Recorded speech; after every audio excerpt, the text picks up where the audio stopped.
What's up, you guys? I'm up early this morning because I'm going to be showing you guys a little bit of work that I'm doing, that I have been doing on my new flooring. So I'm basically running vinyl plank flooring throughout the entire home, the entire main floor at least. And when the original owners decided to remodel the kitchen, they basically raised up the floor, the existing floor, and added tile and hardboard, which equates to about 1 inch. So that means that flooring is 1 inch higher throughout the entire kitchen. Don't mind the mess, we have to move all of our furniture.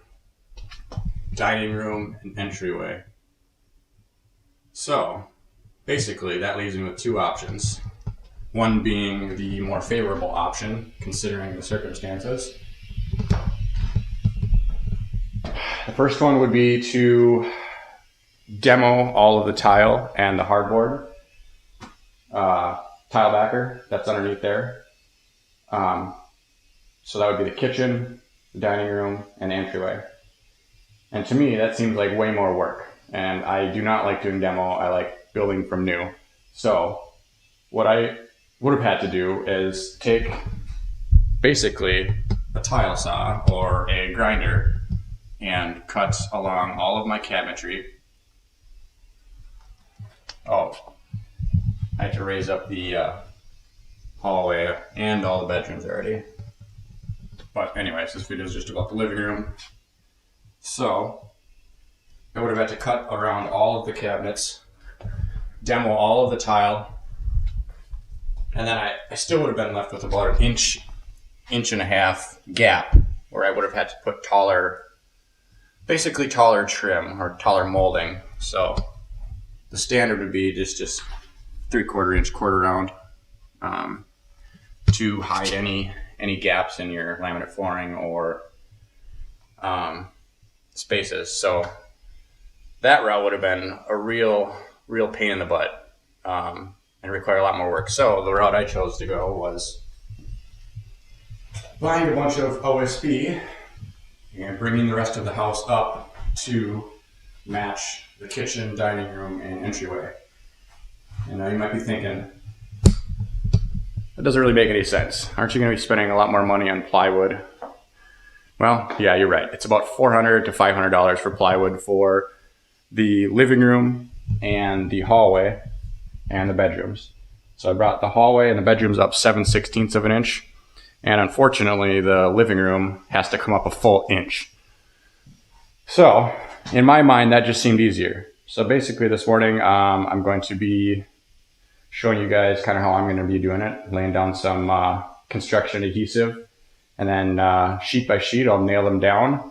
So existing, there is, the previous owner had carpet here, we ripped up the carpet, and he had put 1/4 inch wafer board on top of the existing, probably like 1x6 planking, because this house was built in 1954. So from the floor joist, they just used boards essentially. So he just threw down some, cheap 1/4 inch wafer board.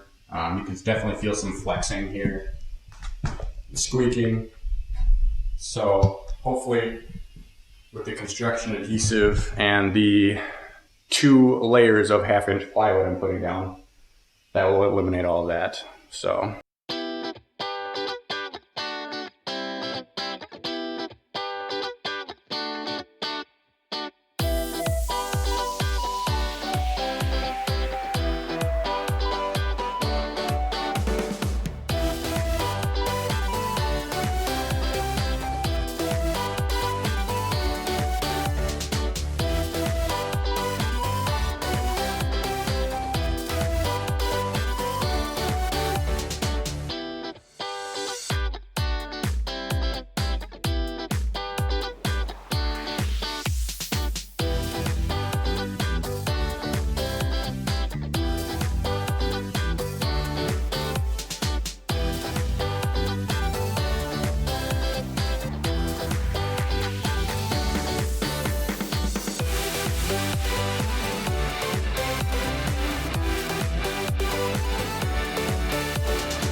All right, guys, so I got it all sanded down, got all the plywood in.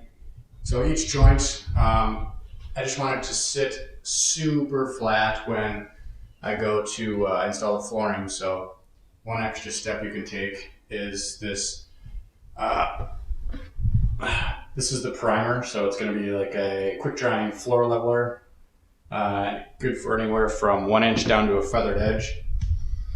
So what that means basically is any inconsistencies where the plywood is just a little bit unlevel, I went ahead and sanded it the best I could, and then I'm going to fill in and feather down to a feather edge, so I know that my laminate, which already has the pad attached to the back, sits nice and flat. So I'm just going to go ahead and prime these.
So we're on day 2 of the floor installation.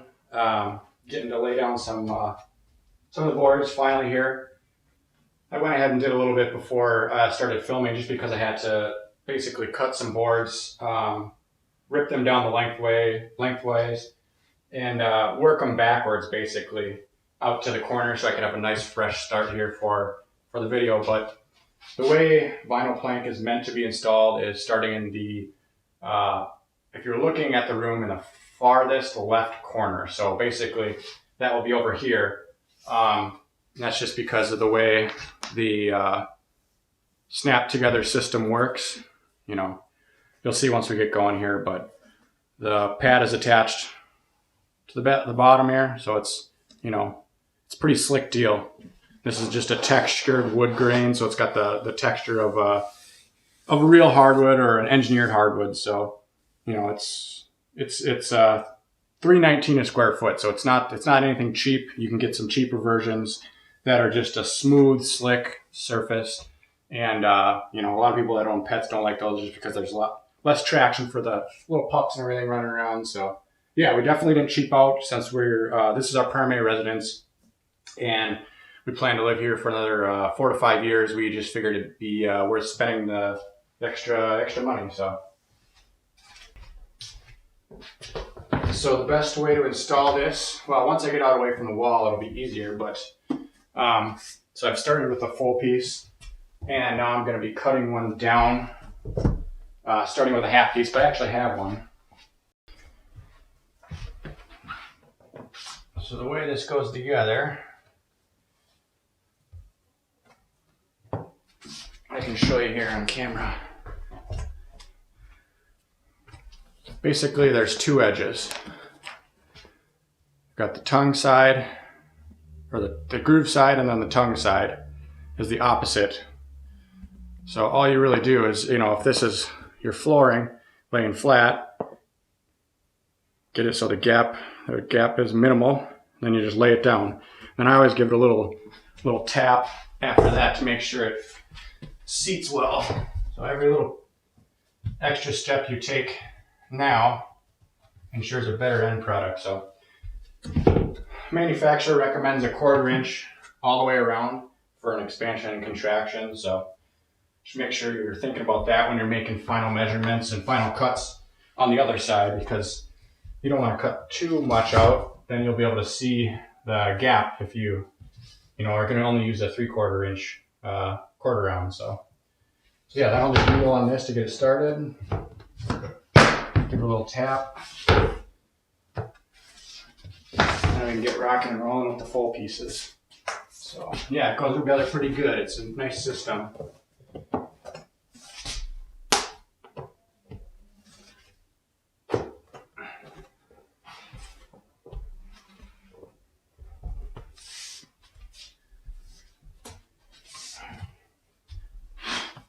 Then once you get the ends lined up, the groove falls into place, and then what you'll do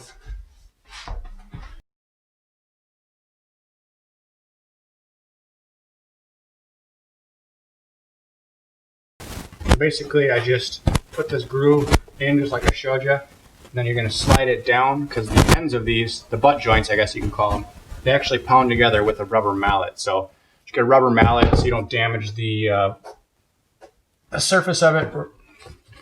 Slide it down, keep making sure your groove is still in and tight here. If it's not perfect, you can always tap it in afterwards, but all we're looking for is that these two boards are flush together and that we're not going to be crushing anything when we pound it. So then it should be, pound it, give it some force actually. So these can take quite a beating. If it's a rubber mallet, then you can run your fingers across and make sure it's nice and flush. So now is when I'll come in. I just have a scrap piece here for my my block that I'm using to hit against. So then lock it in kind of like that. Give it a nice little tap. And then all the seams should be nice and tight.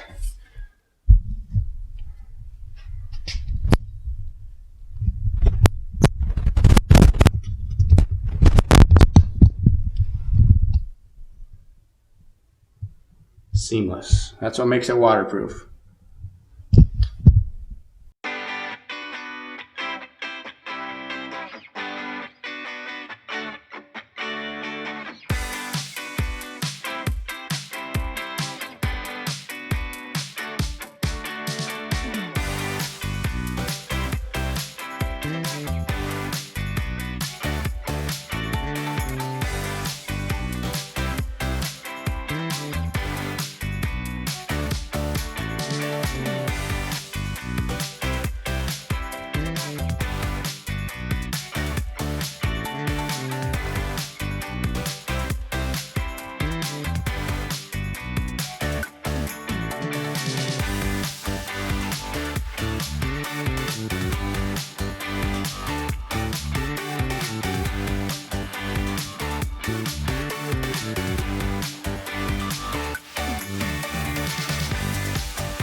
Gotta have a coffee break.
Hey guys, thanks for watching. If you enjoyed the video, please hit subscribe and I'll see you on the next project.